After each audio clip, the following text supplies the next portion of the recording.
ఓం శ్రీ మాత్రే నమః. అందరికీ నమస్కారం అండి. ఒక వ్యక్తి తన జీవితంలో ఎదుర్కొంటున్న అనుకూల ప్రతికూల పరిస్థితులు, జీవితంలో చేసుకుంటున్న పరిణామాలు ఇవన్నీ ఆ వ్యక్తి యొక్క జ్యోతిష శాస్త్రం మీద కూడా ఆధారపడి ఉంటాయి. ఆ వ్యక్తి జ్యోతిష శాస్త్రంలో ఉన్న రాసులు కానీ, నక్షత్రాలు, గ్రహ సంచారాలను, వాటి స్థితి గమనాలు, ఆ నక్షత్రాల్లో జరిగే మార్పులు, గ్రహాల పరిణామాలు, వాటి వల్ల వచ్చే అనుకూలమైన ప్రతికూలమైన గమనాల వల్ల ఈ దైనందిన జీవితంలో అతడు ఎదుర్కొనే మార్పులు ఆధారపడి ఉంటాయి అంటూ ఉంటారు. అయితే వీటిని ప్రభావితం చేసేవి ఆ వ్యక్తి యొక్క రాశులు. ఆ రాశులను ప్రభావితం చేసేవి ఆయా రాశుల్లో ఉండే గ్రహ సంచారాలు, దురాచారాల స్థితిగతుల వల్లే జీవితంలో ఇలాంటి పరిస్థితులు ఎదురవుతూ ఉంటాయి. మరి అలాంటి గ్రహ సంచారంలో ఏర్పడ్డ అనుకూల పరిస్థితులతో కొంతమంది అదృష్టవంతులు అవుతున్నారు. ఇక వీరికి శుక్ర మహర్దశ పట్టబోతుంది. పట్టిందల్లా బంగారమే, నక్క తోక తొక్కబోతున్నారు. అలానే ఇప్పుడు నేను చెప్పబోయే రాశుల వారికి ఇంకొక మహర్దశ యోగం రాబోతుంది. నిజంగా ఇలాంటివి జీవితంలో ప్రతి ఒక్కరికి ఎప్పుడో చోట వస్తూ ఉంటుంది. అలాంటి యోగమే గజకేసరి యోగం. ఈ గజకేసరి యోగంలో జీవితంలో ఆ వ్యక్తి మునిపెన్నడూ ఎరుగని అత్యున్నత శిఖరాలని రాజసంతో ఉట్టిపడుతూ అనుకున్నది అనుకున్నట్లుగా సాధిస్తూ ముందుకెళ్ళిపోతూ ఉంటాడు. మరి ఈ గజకేసరి అంటే ఏంటి? దీనివల్ల వ్యక్తి జీవితంలో ఎలాంటి మార్పులు రాబోతున్నాయి? అవి అతని జీవితంపై ఎలాంటి ప్రభావాన్ని చూపుతాయో మనం ఈ వీడియోలో క్లియర్గా తెలుసుకుందాం. అసలు ఈ గజకేసరి యోగం అంటే, గజం అంటే ఏనుగు, అడవిలో తిరిగే ఏనుగు, తెలివితేటలకి, ధైర్యానికి, ఆరోగ్యానికి ప్రతీక. ఏనుగును చూస్తే మనందరికీ కొండంత ధైర్యం వస్తుంది. అలాంటి ఏనుగుని గజం అంటాం. ఏనుగులో ఉన్న ప్రత్యేకమైన కోణం ఇది. కేసరి అంటే సింహం. రాజసానికి, సాహసానికి, తెగింపుకి, ఏదైనా సాధించాలన్న పట్టుదలకి ఈ సింహం ప్రతీక. అడవికి రారాజుగా ఒక రాజ్యాన్ని ఏర్పరచుకొని రాజ్యం వెళ్తుంది సింహం. అలాంటి సింహంలో ఉన్న గుణాలే దీనికి ప్రతీక. అంటే ఓ ఏనుగులో ఉన్న పాజిటివిటీ, ఒక సింహంలో ఉన్న పాజిటివిటీ, ఇలాంటి గుణాలన్నీ కలిపి ఒక వ్యక్తి జీవితంలో వస్తే దానిని గజకేసరి యోగం అంటారు. ఈ గజకేసరి యోగం అనేది ప్రతి వ్యక్తి జీవిత కాలంలో ఎప్పుడో ఒకసారి తప్పకుండా జరుగుతుంది. అది ఎలా జరుగుతుంది, ఈ సమయంలో జరుగుతుందన్నది ఆ వ్యక్తి గ్రహరాశుల సంచారంపై ఆధారపడి ఉంటుంది. మరి అలా ఇప్పుడు నేను చెప్పబోతున్న ఈ రాశుల వారికి గజకేసరి యోగం పట్టనుంది. 1 కాదు, 2 కాదు, 10 ఏళ్ల పాటు ఈ రాశుల వారికి తిరుగుండదు. మరి అలా గజకేసరి యోగంతో స్టార్డమ్ని ఏలబోతున్న రాశుల వారు ఎవరో ఇప్పుడు చూద్దాం. మరి ఈ గజకేసరి యోగం ఎలా ఏర్పడుతుంది, దేనివల్ల ఏర్పడుతుంది అంటే, గజకేసరి యోగం గురువు చంద్రుడు కలయిక వల్ల ఏర్పడడం జరుగుతుంది. అంటే గురు చంద్రుడు కేంద్ర స్థానంలో ఉంటారు. చంద్రుడి నుంచి గురువు కేంద్ర స్థానం వైపు, గురు నుంచి చంద్రుడు కేంద్ర స్థానం వైపు చూస్తూ ఉండడాన్ని గజకేసరి యోగం అంటారు. అంటే గురుడు ఉచ్చ స్థితిలో ఉన్న చంద్రుడిని, చంద్రుడు ఉచ్చ స్థితిలో ఉన్న గురుడిని చూస్తూ ఉంటారు.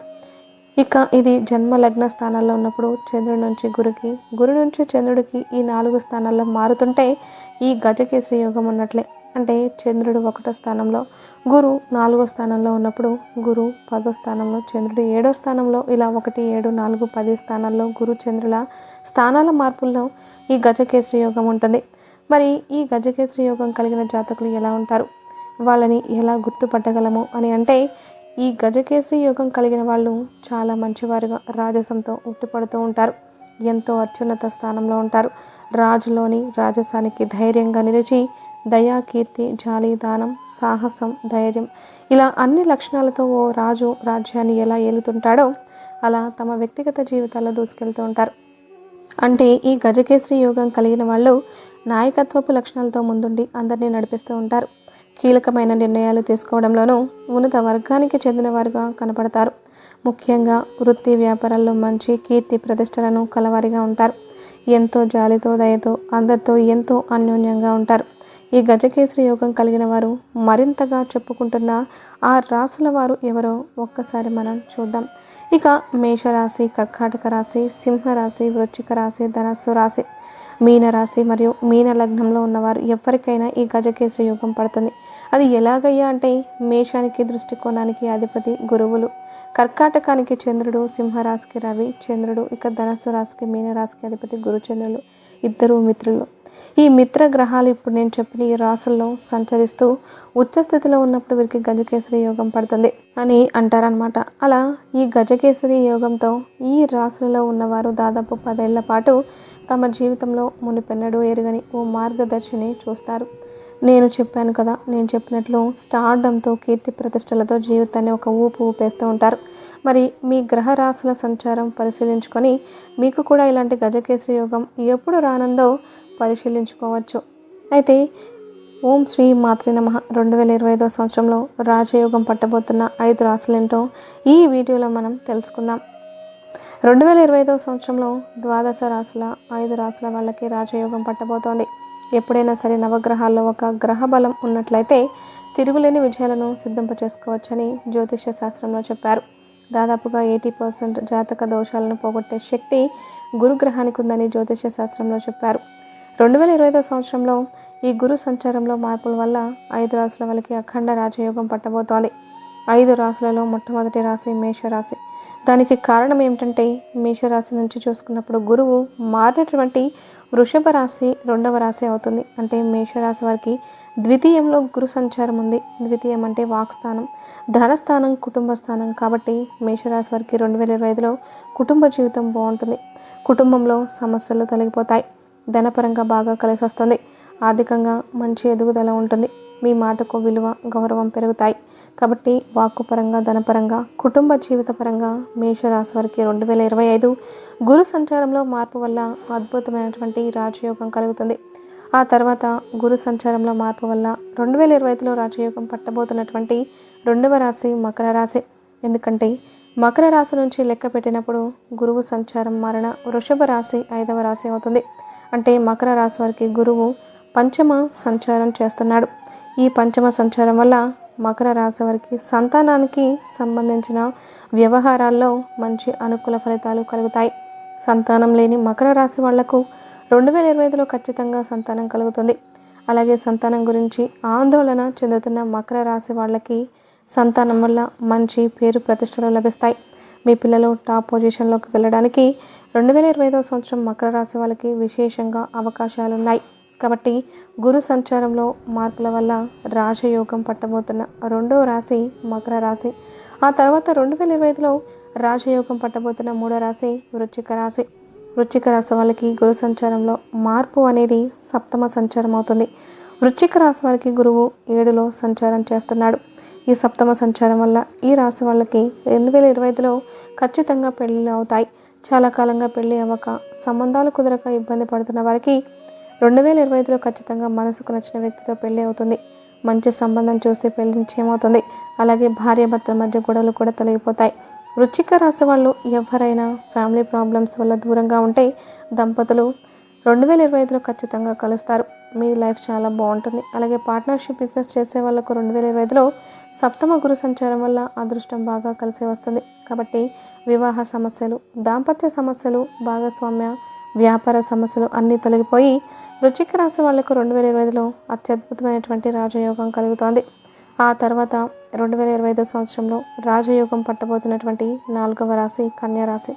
కన్యారాశి వారికి గురువు 2025లో మీ నుంచి భాగ్యంలో సంచారం చేస్తాడు. అంటే 9వ స్థానంలో సంచారం చేస్తాడు. పూర్వజన్మ పుణ్య ఫలితం అనేది కన్యారాశి వాళ్ళ మీద పడుతుంది.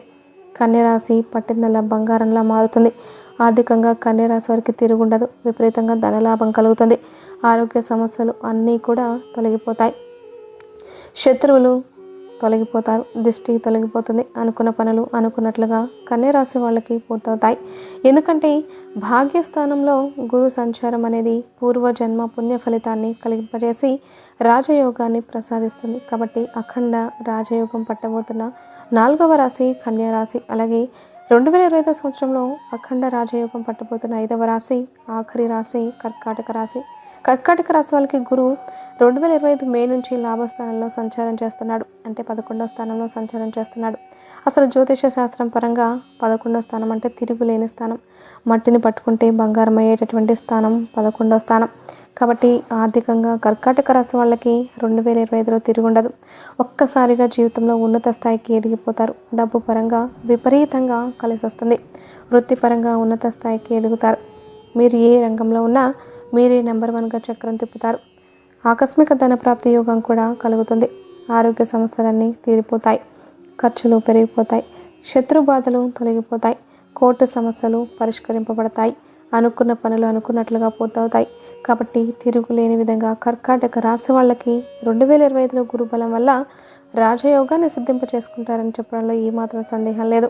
కాబట్టి 2025 ఆంగ్ల నూతన సంవత్సరంలో అద్భుతమైన అఖండ రాజయోగం పట్టబోతోంది. 5 రాశులు మేషరాశి, మకర రాశి, వృశ్చిక రాశి, కన్య రాశి, కర్కాటక రాశి, ఈ 5 రాశుల వల్ల అత్యద్భుతంగా విశేషమైనటువంటి శుభ ఫలితాలను సిద్ధింప చేసుకోవచ్చు. ఏనుగు బొమ్మ ఇంట్లో ఏ దిక్కులో పెడితే ఎలాంటి ప్రయోజనం కలుగుతుందో, విశేష ఐశ్వర్య ప్రాప్తిని, అఖండ ఐశ్వర్య ప్రాప్తిని సిద్ధింప చేసుకోవడానికి ఇంట్లో ఏనుగు బొమ్మ ఏ దిక్కులో ఉండాలి, ఈ వీడియోలో మనం వివరంగా తెలుసుకుందాం. పరిహార శాస్త్రంలో ఏనుగు బొమ్మకు చాలా ప్రాధాన్యత ఉంది.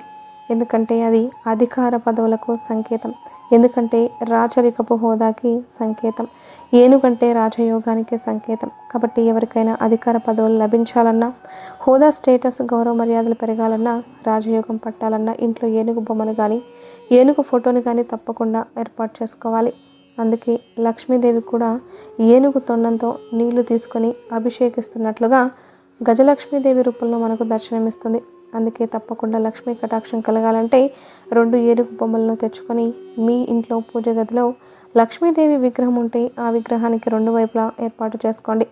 లేదా లక్ష్మీదేవి ఫోటో ఉంటే ఆ ఫోటోకి 2 వైపులా ఏనుగు బొమ్మలు ఏర్పాటు చేసుకోండి. లక్ష్మీ పూజలు ఎప్పుడు చేసినా సరే లక్ష్మీదేవి ఫోటోకి కానీ విగ్రహానికి 2 వైపులా ఏనుగు బొమ్మలు ఉంటే లక్ష్మీ కటాక్షం తొందరగా కలుగుతుంది.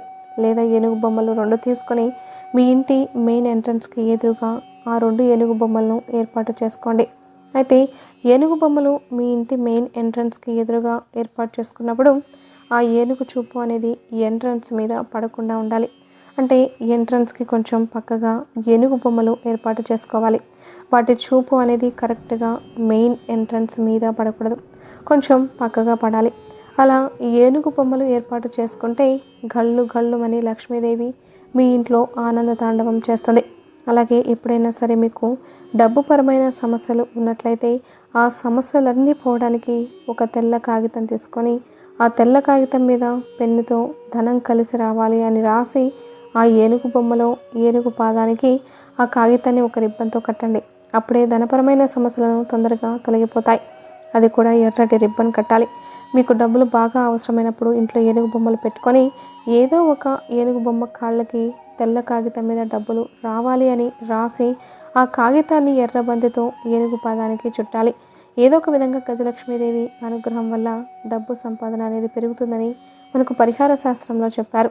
అలాగే ఎప్పుడైనా సరే ఏనుగు బొమ్మకి ధన సంపాదన పెరగాలి అని కాగితం మీద రాసినప్పుడు నమః సర్వ నివాసాయ సర్వశక్తియుతాయ మామహావిష్ట అంకుశవాస శరణాగత వత్సల అని శ్లోకం చదువుకోండి. ఈ శ్లోకాల అర్థం ఏంటంటే నమః సర్వ నివాసాయ సర్వశక్తి ఉదయ, అన్ని శక్తులు కలిసి ఉండి అన్ని చోట ఉండేటటువంటి గజరాజమ్మ నీకు నమస్కారం. మామాభిష్ట అంకుశ వాస శరణాగత వత్సల నన్ను అనుగ్రహించు అని అర్థం. అసలు ఇంట్లో ఏనుగు బొమ్మ పెట్టుకున్నప్పుడు మొట్టమొదటిసారి శ్లోకం చదువుకుంటే ఇంట్లో కనక వర్షం కురుస్తుంది. ధనం కావాల్సినప్పుడు ఎప్పుడైనా కాగితం మీద రాసి రిబ్బన్తో ఏనుగు పాదానికి కట్టేటప్పుడు కూడా ఈ శ్లోకం చదువుకొని ఆ కాగితం ఏనుగు పాదానికి కడితే ఖచ్చితంగా మీకు ధనపరంగా కలిసి వస్తుంది. ఏనుగు విగ్రహాలు కాకుండా ఏనుగు ఫోటో ఏర్పాటు చేసుకోవాలనుకునే వాళ్ళు మీ ఇంట్లో తూర్పు దిక్కులో కానీ ఉత్తర దిక్కులో కానీ ఏనుగు పెయింటింగ్ని ఫోటో ఏర్పాటు చేసుకోండి. గళ్ళు గళ్ళుమంటూ శ్రీ మహాలక్ష్మీదేవి అనుగ్రహం కలిగి అదృష్టాన్ని, ఐశ్వర్యాన్ని సిద్ధింప చేసుకోవచ్చు. ఈ వీడియో కనుక మీకు నచ్చినట్లయితే ప్లీజ్ లైక్ చేయండి, షేర్ చేయండి. అలాగే ఛానల్ని సబ్స్క్రైబ్ చేసుకోండి. మరిన్ని వీడియోస్ కోసం పక్కనే ఉన్న బెల్ ఐకాన్ని ప్రెస్ చేయడం మాత్రం అస్సలు మర్చిపోవద్దు. మీ యొక్క చిన్న లైక్ మాకు ఎంతో ప్రోత్సాహాన్ని ఇస్తుంది. అలాగే ఓం నమః శివాయ అని కామెంట్ చేయండి.